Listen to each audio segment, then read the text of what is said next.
Channel Mahalakshmi की ओर से आप सबको सादर जय जिनेंद्र। नई झलक में आपके पास आए हैं, एक नया लाइव लेकर आए हैं आपकी खबरों के साथ। आज हम बात कर रहे हैं आपसे जैन समाज से पहले राष्ट्र की। तालियां बजाई, दीपक जलाए, मोमबत्ती जलाई, टॉर्च जलाई और उसके बाद कहते हैं बहारो फूल बरसाओ, हमारे डॉक्टर और पुलिस वाले आए हैं। बहुत अच्छी बात है, लेकिन इसके पीछे की दूसरा आर्य देखना होगा कि हम करोड़ों रुपए के फूल बरसवा देते हैं, इस इंतजाम में करोड़ खर्च करते हैं, लेकिन हमारे पास और हम करोड़ों रुपए शायद उस पर भी सरकार खर्च करती है जब बाहर से वीआईपी लोगों के लिए विमानों से मुफ्त लाती है लोगों को। बड़े लोगों के बच्चे, बड़े लोग आते हैं मुफ्त में हवाई जहाज से, लेकिन जब हमारे घर का मजदूर तो शाम को खाना नहीं है, जेब में पैसे नहीं है, जब वह अपने गांव जाता है शहरों से तो उसे किराया वसूलों की बात होती है। रेलवे वैसे 150 करोड़ रुपए पीएम केयर फंड में दे सकती है, लेकिन चंद लाख रुपए उन गरीब मजदूरों के लिए जेब में नहीं निकाल सकती। वो राज्य सरकारों पर डालती है, राज्य सरकार केंद्र में डालती है, लेकिन जब विपक्ष उठाता है तब केंद्र कहता है चलो 85 मैं दूंगा, 15 तुम देना। लेकिन ये बात कहां हमारी सोच है? कितनी विकृत सोच है। जो गरीब है उसको मार दीजिए और जो अमीर है उसे उठा दीजिए। क्या हमारी यही सोच है? हम बहुत कहते हैं, मुकाबला करते हैं, अरे हम नकल ही कर रहे हैं। अगर अमेरिका ने ताली बजाई, किसी देश ने ताली बजाई, हमने ताली बजा दी। वहां टॉर्च जली, वो हुआ, हमने कर दिया। फूल बरसाएगा अमेरिका में तो हमने फूल बरसा दिए। अरे वहां गरीबों को, मजदूरों को नहीं है, हमारे यहां गरीब मजदूर है, उनको भी सुनना होगा हमें। उन गरीबों की कौन सुन रहा है? अरे अभी से ही खून चूसना शुरू कर देंगी सरकारें तो आगे क्या होगा? स्वीडन के बारे में नाम सुना है? अमेरिका सुन लिया, ईरान सुन लिया, हमने इटली सुन लिया, स्पेन सुन लिया, बहुत सुन लिए, इंग्लैंड सुन लिया। बड़े कोरोना बढ़ रहा है उनके यहां, लेकिन कभी स्वीडन का सुना है? छोटा सा बताते हैं आपको। उसने लॉकडाउन नहीं किया, 22,000 से ऊपर मरीज उसके भी हुए, छोटी सी पॉपुलेशन है, 2,000 से ऊपर मरे भी, लेकिन उसने कहा जो कोरोना वायरस होगा वह घर पे रहेगा, हर कोई मास्क लगाएगा। ना स्कूल बंद हुआ, ना जिम बंद हुआ, ना हेल्थ बंद हुआ, ना चर्च बंद हुए, कुछ बंद नहीं किया उसने, और आज वह कोरोना फ्री हो गया है। हांगकांग कोरोना फ्री हो गया है, बहुत सी मिसालें हैं, वियतनाम कोरोना फ्री हो गया, बहुत देश कोरोना फ्री हो गए हैं। और हम जो हैं अभी हम उस जगह हैं जहां से हमारी हिम्मत अभी नहीं, अभी कोरोना फैलेगा हमारा, क्योंकि हमारे इंतजामी इतनी है। लॉकडाउन तुरंत किया जाता है और लॉकडाउन तुरंत खोल दिया जाता है और फिर कहता है श्रमिकों जाओ, अब आप शहरों से गांव तक जाइए, और गांव में जाकर जब ये फैलेगा फिर टेस्टिंग तो हमारी स्पीड किसी पर जा रही है। कहते हैं कछुए और खरगोश की एक रेस हो रही है। इसमें हमें मालूम होता है, पढ़ाया गया है, सीखा है कि कछुआ ही जीतता है। जी हां, हम ही जीतेंगे इस टेस्टिंग के बहाने से, जब तक खरगोश अपने आप गायब नहीं हो जाएगा। जिस तरीके से टेस्टिंग की रफ्तार से हम टेस्ट कर रहे हैं, इस तरीके से बरसों करते रहिएगा, और कोरोना जब जिस घर में पूरा हो जाएगा उसका हिस्ट्री खंगालते रहिएगा। वह किससे मिला था, कहां मिला था, कब मिला था, क्या हुआ था। टेस्टिंग हमारी, जिसको कहना चाहिए, बहुत ही पिछड़े हैं हम उसके अंदर। हमारे पास इतनी सुविधाएं नहीं कि हम गांव के अंदर जाके टेस्ट कर सके, पहचान सकेंगे, और सारे लोगों को गांवों में भेज दिया गया है। उस पर हम बात करते हैं कि प्रोडक्शन बढ़ाएंगे, इंफ्रास्ट्रक्चर बढ़ाएंगे। अरे जब हमने जो कहते हैं दिल्ली जैसे क्षेत्र के 25 से 30% गांव से आते हैं, उधर से आते हैं, दूसरे उधर आते हैं, जब उनको बाहर भेज दोगे तो अब यहां करके लॉकडाउन, रेड जोन में भी अब दुकानें खोल दोगे, कंस्ट्रक्शन खोल दोगे, तो क्या करोगे जब मजदूर ही नहीं होगा, यहां पर श्रमिक ही नहीं होगा हमारे पास यहां पर। और हम बात करते हैं श्रमिकों से किराया लेते हैं रेलवे का। कहां है हमारी, क्या है हमारी सोच? क्या बात करी सरकार ने? रेड जोन में भी शराब के मैखाने खोल दिए, शराब की दुकान खोल दी, और कमाल की बात देखिए, एक लंबी लाइन लगती है हमारे, कहते हैं हम शाम को खाना नहीं मिलता, उसे लंबी लाइनें शराब की दुकानों पर लग जाती है। कहते हैं सरकार ने कहा, पहले दिन का आंकड़े आए, उसने 50 करोड़ कमाए सरकार के पास, किसी सरकार ने 100 करोड़ कमाए। जैसे धंधा बना लिया हम लोगों ने, सरकारों ने, कि हमें सरकार ने सोचना है कि आम आदमी का क्या हो रहा है, उसे इस बात की चिंता नहीं है, अपना खजाना भरने की बहुत बड़ी चिंता हो गई है। देखिए आपने क्या मजा कहा है कि हम दिखा रहे हैं आपको साथ में पिक्चर्स शराब की लाइनों की, कतारों की, जैसे नोटबंदी की लाइन लगी थी, जैसे मिट्टी के तेल की लाइन लगती थी, जैसे बेचारे भूखों की लाइन लगती थी, उससे बढ़िया शराब की लाइन है। No social distancing in that, कुछ नहीं है सोशल डिस्टेंसिंग। सरकार का भी पेट भर रहा है एक्साइज के रूप में, और दुकानें भी कमा रही हैं। एक्साइज डिपार्टमेंट के साथ प्रोविजन डिपार्टमेंट भी है सरकार का, मद्य निदेशालय। सरकार कहती है शराब रोको, वह दरवाजा बंद है। अभी सरकार ने कहा है कि शराब चलती रहे, शराब नहीं रोकनी है। शराब पानी की तरह पिलाओ आदमियों को। अरे अगर पिलानी है तो सब पर ना एक वोटिंग की तरह निशान लगाते हो, निशान लगा दो, पहचान हो जाए हिंदुस्तान के अंदर कितने शराब पर मरते हैं और कितने हमारे भूखे मरते हैं, और कितने के पास जेब में पैसा नहीं है आज की तारीख में जो शराब खरीद सकते हैं, पर 2 रोटी हमारे परिवार के लिए नहीं खरीद सकते। अब तो रेस्टोरेंट बंद है, बार बंद है। अरे हर को मधुशाला बनाना है, हर घर को अब पाठशाला नहीं निकालनी है, हर घर में मधुशाला बनानी है हमें। क्या संस्कार दे रहे हैं हम? क्या हमारी यही नैतिक संस्कार है देवी देवताओं के देश के अंदर कि हम इस तरीके से बातें करें? हम क्या सोचते हैं और हम क्या सामने दिखाते हैं, आज ये सोचना होगा हमें। चाहे रेलवे का फेयर हो, चाहे शराब की दुकानें हो, हम चाहते क्या हैं इस देश से और क्या चाहता है हमारे देश का ये भारतीय नागरिक। यह तो थी आज राष्ट्र की बात, जो चिंतन के लिए आप लोगों के लिए। अब हम बात करते हैं जैन समाज की बात कर लें आपसे। कल तक जो जैन समाज की संस्थाएं दान देती थी, लोगों को खाना खिला रही थी, सहयोग दे रही थी, अब वह रिपोर्ट निकाल रही है कि हमें दान देने के लिए हमें दान चाहिए। हमने पिछली रिपोर्ट में 2-3 रिपोर्ट में पहले कई बार कहा था कि अपनी जेब को इतनी जल्दी खाली मत करना कि आने के समय जब लंबी दौड़ पड़े तो जेब के अंदर भरने के लिए आपको भी मांगना पड़ जाए, जरूरत के लिए हमें भी हाथ फैलाना पड़ जाए। और हमारी संस्थाएं आज इसी तरीके से हैं। पीएम केयर फंड में करोड़ों रुपए दे दिया, वह किसके पास सहयोग गया? कहते हैं कि पहले अपने पास, अपने भाई, अपने बहन, अपने सहयोगी को सहयोग कीजिए, अपने समाज में सहयोग कीजिए। नहीं, हम पीएम केयर फंड में दिया और वह कहां इस्तेमाल हो रहा है, हमें सोचना होगा। आज हमारे कई ऐसे गरीब, आगरा से रिपोर्ट आई, 1000 के लगभग वहां ठेले सब्जी लगाते हैं, छोटे छोटे मजदूर हैं, किसी ऐसे गरीब है जैन, क्या हमने कुछ सहयोग की बात करी?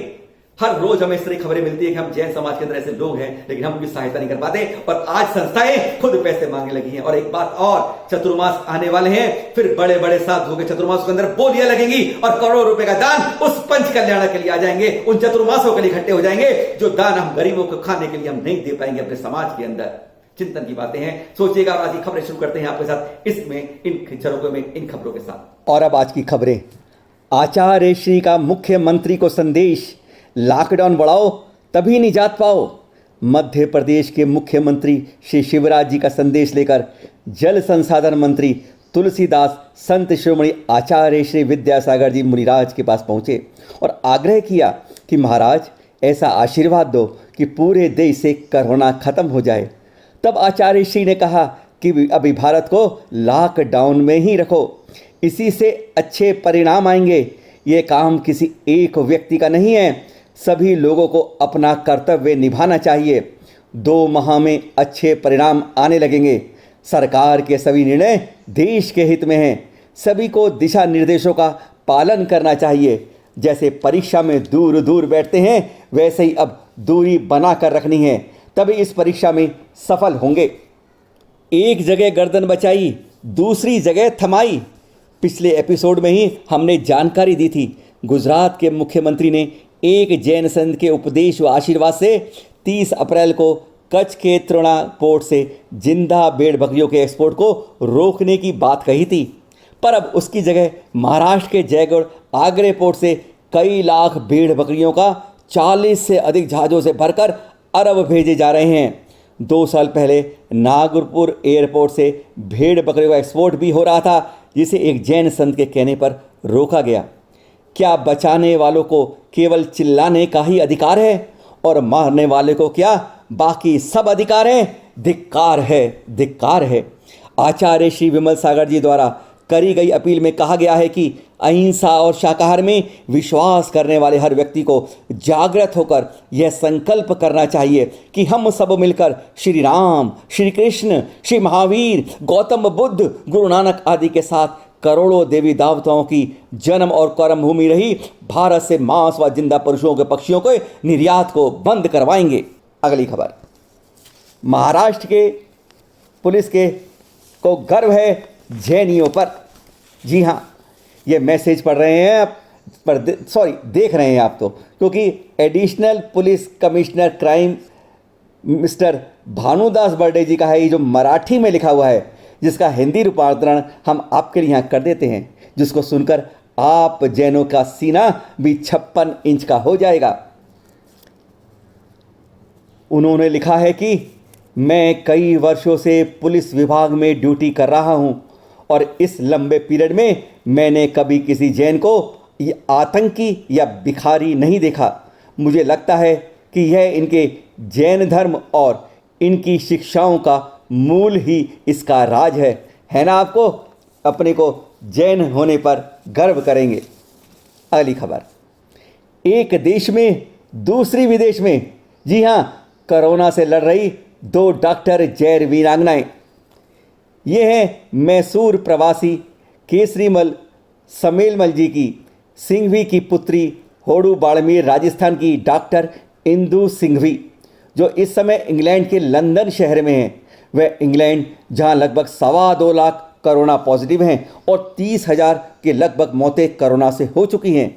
इसी विश्वव्यापी कोरोना महामारी से वहाँ के सरकारी अस्पतालों में अपनी जान की परवाह न करते हुए यह भारतीयों के लिए मसीहा बनी हुई है। 10 भाषाओं को जानती है हिंदू जैन, वहाँ दिन रात सेवा करते हुए भारतीय देवी मिसाल पेश कर रही है। और अब देखिए, यह देश में कोरोना यमदूत से लड़ रही हैं।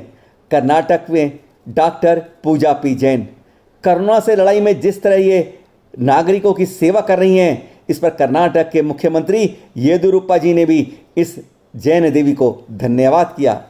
चैनल महालक्ष्मी और सांध्या महालक्ष्मी दोनों वीरांगनाओं का अभिनंदन करता है। अगली जानकारी, रमोकार जपते जपते देवलोक गमन। गच्छाधिपति आचार्य पुण्यपाल सूरीश्वर महाराज जी की आज्ञानुवर्ती साध्वी जी शुभोदया जी श्री की शिष्या साध्वी श्री प्रेमंदा जी की 50 वर्ष शिष्या साध्वी जी निर्मोहिता श्री जी महाराज साहिब का अहमदाबाद में गत 2 मई को शाम 5:40 पर रमोकार मंत्र का जाप जपते हुए देवलोक गमन हो गया। वहीं कोल्हापुर महाराष्ट्र के नांदनी गांव में 100 वर्ष से अधिक उम्र के मुन्नी श्री सुशांति सेन जी का समाधि मरण हुआ। चैनल महालक्ष्मी व सांध्या महालक्ष्मी दोनों के प्रति हार्दिक विनयाञ्जलि समर्पित करता है। अगली खबर, ऐसे रक्षकों राष्ट्र का संभाल और रक्षकों को संतों को करें प्रणाम। जी हाँ, जैन संत जब चर्या के लिए राह से गुजरते हैं तो हर के हाथ जुड़ जाते हैं, नयन झुक जाते हैं। यह दृश्य है सागर जिले के खुरई से, जिन्हें आज सुरक्षा के लिए पूरा देश सलाम करता है। वे गुजरते संघ को देखकर स्वतः प्रणाम को झुक जाते हैं। ऐसा प्रणाम जो देते हैं बीच सड़क पर पाद प्रक्षालन करने के लिए स्वयं को जैसे रोक नहीं पाते। यही तो महिमा है जैन संतों की। 2 जैन डॉक्टर औरों को बचाते खुद हुए कोरोना पॉजिटिव। जो अभी आपको दिखाए 2 जैन डॉक्टर जो देश विदेश में कोरोना से लोगों को बचा रही थी। अब इंदौर से एक बुरी खबर यह आई है, जहां 2 जैन डॉक्टर अनेकों की जान बचाते हुए खुद कोरोना की जकड़ में आ गए हैं। इंदौर के अर्पण नर्सिंग होम में अशोक जैन और कोमल जैन में मरीजों की जांच करते कब स्वयं कोरोना पॉजिटिव हो गए पता नहीं चला, पर अब जांच में दोनों कोरोना पॉजिटिव आए हैं। शहर के मध्य इमली बाजार के इस नर्सिंग होम्स को अब सील कर दिया गया है। यह अस्पताल ग्रीन हॉस्पिटलों की श्रेणी में आ रहा था। अब पिछले 15 दिनों की इसकी हिस्ट्री खंगाली जा रही है कि कौन कौन आए, किन किन के संपर्क में रहे। लोगों की रक्षा कर रहे इन जैन डॉक्टरों की जल्दी ठीक हो जाने की चैनल महालक्ष्मी हृदय से प्रार्थना करता है। अगली जानकारी, बिना बैंड शहनाई, ना टेंट ना बारात, 7 फेरे स्थानक में हुआ जैसे जन्म जन्म का साथ। जहां शादियों में लाखों करोड़ों का खर्च हो रहा है, 2 गजब की मिसाल प्रस्तुत की है अब जैन समाज ने। कोरोना की मार के कारण चल रहे लॉकडाउन में जींद शहर में हुआ विवाह का एक मिसाल जो बन गई सबके लिए एक आदर्श। इस विवाह समारोह में ना तो बैंड बजा, ना कोई टेंट लगा, ना बारात आई और ना कोई बड़ा भोज हुआ। यानी दूल्हा दुल्हन के 11 जैन परिजन स्थानक पहुँचे। दूल्हा ऋषभ जैन, दुल्हन सबीना बिना खास चमक दमास के थे वहाँ पर। स्थानक में मंगल पाठ सुन 10 मिनट में विवाह के बंधन में बन गए। अक्षय तृतीया के शुभ अवसर पर यह विवाहोत्सव हुआ। जैन मुनि के माध्यम से सुंदर पाठ पढ़ाया गया। नवविवाहित जोड़े के परिजनों ने बाकी की रस्में घर में पूरी की। रिश्ता तो यह कई माह पहले तय हो गया था, पर लॉकडाउन के चलते देरी हो गई। ऋषभ दिल्ली के निजी अस्पताल में काम करते हैं। है ना जैनों के लिए खास विवाह। और अब यह विवाह देखिए, शनिवार 2 मई को राजेंद्र महेंद्र जी जुगराज की संघवी आहोर का विवाह वृशाली गौतम की पुखराज जी बाफना मुंबई के साथ संपन्न हुआ। 4 लोग ठाणा से बॉम्बे आए और लड़की वालों के यहाँ से केवल 3 लोग, यानी केवल 7 लोगों के बीच यह सादगी से विवाह समारोह संपन्न हुआ। और अब लॉकडाउन में सोशल डिस्टेंसिंग का देखिए विवाह समारोह। डंडियों को पकड़कर देखिए कैसे माला डाल रहे हैं दूल्हा और दुल्हन, कुछ फीट की दूरी रखते हुए। पर क्या यह केवल फोटो खिंचवाने के लिए है?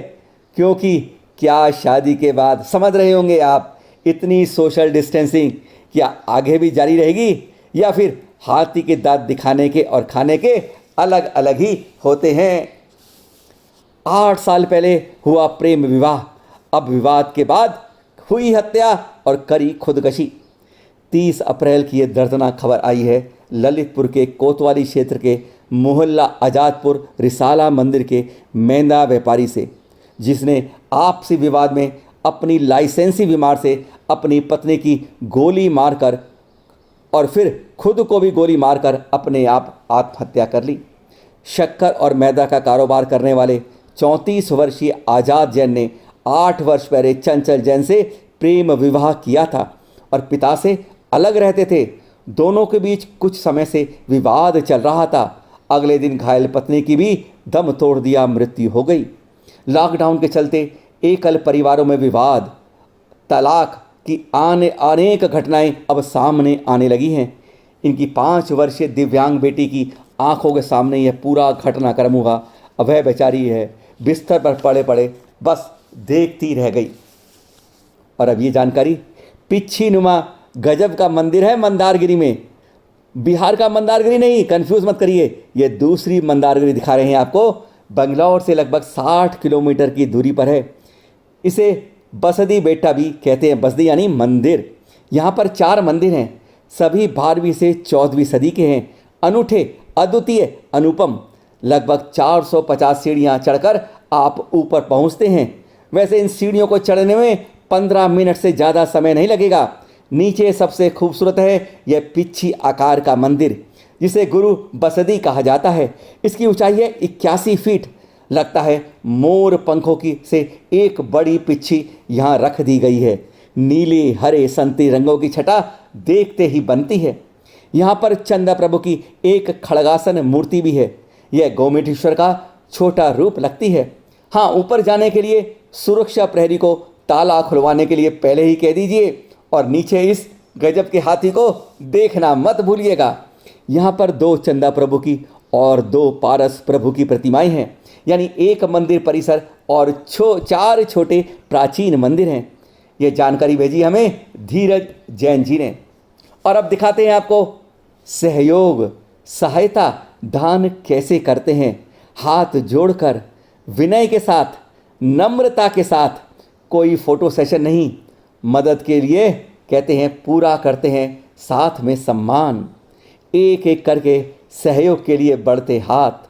ये दृश्य भारत से बाहर के नहीं, पूर्व के हैं, यानी हाँ मणिपुर राज्य से हैं, जहाँ लॉकडाउन के चलते ज़रूरतमंदों को पूरी तरह समाज के साथ सहायता सम्मान के साथ यह लोगों द्वारा दी जा रही है सहायता। सीखना चाहिए और सही बात का हमें पालन भी करना चाहिए, उसको ग्रहण भी करना चाहिए। देने में जरा भी अभिमान नहीं, नमन और लेने वालों का भी पूरा सम्मान रहे। ऐसे सहयोग का चैनल महालक्ष्मी व सांध्य महालक्ष्मी अभिनंदन करता है। आज की खबरों के बाद फिर चिंतन करेंगे। सोशल डिस्टेंसिंग, मास्क और टेस्टिंग, ये 3 त्रिकोण हैं जिसके घेरे में हम कोरोना को फंसा सकते हैं। एक कोने पर सोशल डिस्टेंसिंग, दूसरे में मास्क और तीसरे में टेस्टिंग। जब ये त्रिकोण की लाइन पूरी खिंच जाएगी, कोरोना उसमें फंसकर अपने आप खत्म हो जाएगा। लेकिन अभी हमारी टेस्टिंग की रिपोर्ट बिल्कुल 0 है, बहुत धीमे चल रहे हैं। हम आंकड़े दिखाते हैं अमेरिका के, कहां के, इटली के, स्पेन के, इंग्लैंड के, फ्रांस के, बहुत दिखाते हैं। लेकिन कभी हम यह आंकड़ा दिखाया किसी ने भी चैनल में कि भैया इतनी टेस्टिंग वहां हुई और हम टेस्टिंग इतनी है। हम कहते हैं 2 लाख हवा बीमार है, हमारे यहाँ 40,000 हैं। बड़े खुश होते हैं हम कि देखा कितने बात जागरूक है, हम कितने बड़ा कंट्रोल कर रखा है हमने। हकीकत में यह नहीं मालूम कि हमारे टेस्टिंग ही इतनी कम होती है कि पता ही नहीं चलता आंकड़ा कहां पर है। शहर से अब गांव की ओर गए हैं, बगैर टेस्टिंग के गए हैं। कोई सुविधा नहीं है गांव के अंदर इस तरह की जो शहरों में है। जब शहर ही हमारे ढीले पड़े हैं तो गांव में क्या होगा, तब मालूम चलेगा हमें। अगर यह हमने इन त्रिकोण को नहीं बनाया तो खतरनाक स्थिति हो जाएगी। मजबूरी है लॉकडाउन खोलना हमारे जैसे देश में। अर्थव्यवस्था हमारी इतनी मजबूत नहीं है, हम सुबह कमाते हैं रात को खाते हैं, हमारी स्थिति यह है। तो इसलिए लॉकडाउन खोलने की मजबूरी है। लेकिन लॉकडाउन खोलने के साथ हमें और भी समीकरण देखने होंगे और भी बातों को निर्देश में रखना होगा। शराबों की दुकान खोल दी, कहते हैं इम्यून सिस्टम मजबूत होगा तभी होगा, और शराब इम्यून सिस्टम को हमेशा कमजोर करती है। बीमारी कहां से शुरू हुई? चीन से हुई। किस कारण हुई? या तो यह मास से आया कोरोना वायरस, या लैब में बना। अमेरिका कहता है ये लैब में बना और उसने ये चाल चली है अमेरिका ने, चीन ने। तो अगर चीन ने ऐसी चाल चली है तो सबको चीन का मिलकर चीन के प्रोडक्टों का, चीन के उत्पादनों का बहिष्कार करना चाहिए। हम लोगों को, आप लोगों को भी जो खरीद लिया, चाहे व्यापारी हो चाहे इंसान, जो खरीदार हो, हमें चीन का बहिष्कार करना चाहिए अगर ये वायरस उसने लैब में बनाया है। और अगर लैब में नहीं बनाया, जानवर से आया है, तो हमें मांसाहार का हमें रोक करना चाहिए। जो सरकार मांसाहार के पशुपालन के लिए बड़ा कर रही है, बात कर रही है, हमें उसको रोकना चाहिए। कहीं भी बात है, चाहे हेड है चाहे टेल है, हमें दोनों तरफ देखना होगा। या तो चीन का पूरा बहिष्कार करिए अगर उसने गलत किया है, और अगर मांस के रूप में आया है तो मांस का रोक दीजिए। नहीं तो हमारे यहां, अपने यहां देश में कोरोना की फैक्ट्री बन जाएंगी। शराब को मत खोलिए। अरे आप पाठशालाएं नहीं खोल पा रहे हैं, आप मंदिर नहीं खोल पा रहे हैं, और मैखाने खोलने की बात घर घर में कर रहे हैं। सोचिए कहां जा रहे हैं हम, चिंतन कीजिए। आप भी हमें खबरें भेजिए 9910690823 पर। हो सकता है आपको कड़वा लगता हमारी बात, दिल से क्षमा चाहेंगे, पर हम बात वही लाते हैं। हम खबर दिखाते हैं, डराते नहीं, आप लोगों को समझाते हैं, बुझाते नहीं हैं। हम तो जो आईना है उसी आईने के सामने हम अपना चेहरा आपके सामने ला देते हैं कि हमारी स्थिति क्या है आज। आप लोग कहते हैं इसको दबा दो, इसको उठा दो। ना दबाने का काम है ना उठाने का काम है। नहीं, हमें किसी से पीछे जाना है, हमें तो हकीकत को सामने लाना है। फिर मिलेंगे आपसे नए उसके अंदर एपिसोड के अंदर। सादर जय जिनेंद्र।